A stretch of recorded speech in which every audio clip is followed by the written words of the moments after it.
2018 সালে রাশিয়া বিশ্বকাপ জয়ের পর বড় কোনো শিরোপা জেতা হয়নি ফ্রান্সের। কাতার বিশ্বকাপের শ্বাসরুদ্ধকর ফাইনালে লিওনেল মেসির স্বপ্ন জয়ের কাছে হৃদয় ভেঙেছিল কিলিয়ান এমবাপ্পের। দেশকে আবারও বৈশ্বিক শিরোপা উপহার দিতে কতটা ব্যাকুল হয়ে আছেন ফরাসি তারকা, সেটার এক ঝলক আবারও দেখল ফুটবল বিশ্ব।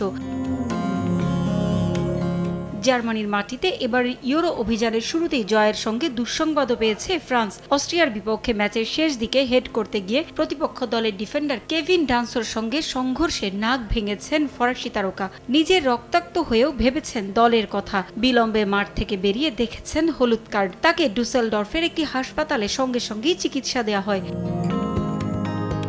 অস্ত্রোপচার করাতে গেলে হয়তো পুরো আসরের জন্যই ছিটকে যেতে পারেন, তাই তো আপাতত অস্ত্রোপচার করাতে চান না এই স্ট্রাইকার। তার ইচ্ছের প্রতি সম্মান জানিয়ে তাতে সম্মতি দিয়েছে ফ্রান্স ফুটবল ফেডারেশনও। হাসপাতাল থেকেই নিজের ইনস্টাগ্রামে মাস্ক পরে খেলার আভাস দিয়েছেন 25 বছর বয়সী এই তারকা। শঙ্কা আছে শুক্রবার নেদারল্যান্ডসের বিপক্ষে হয়তো খেলতে পারবেন না তিনি।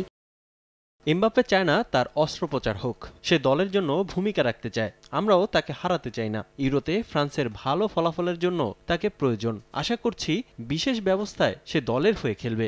এদিকে এমবাপ্পের সুস্থতা কামনা করেছেন যার সঙ্গে সংঘর্ষে নাক ভেঙেছিল ফরাসি তারকার সেই ডান্সও। দুঃখ প্রকাশ করেছেন এই অস্ট্রিয়ান তারকা। নাক ভেঙে যাওয়ায় নেদারল্যান্ডসের বিপক্ষে ম্যাচে না হলেও পোল্যান্ডের বিপক্ষে পরবর্তী ম্যাচে খেলার সম্ভাবনা রয়েছে এমবাপ্পের। পারভিন আক্তার, সময় সংবাদ।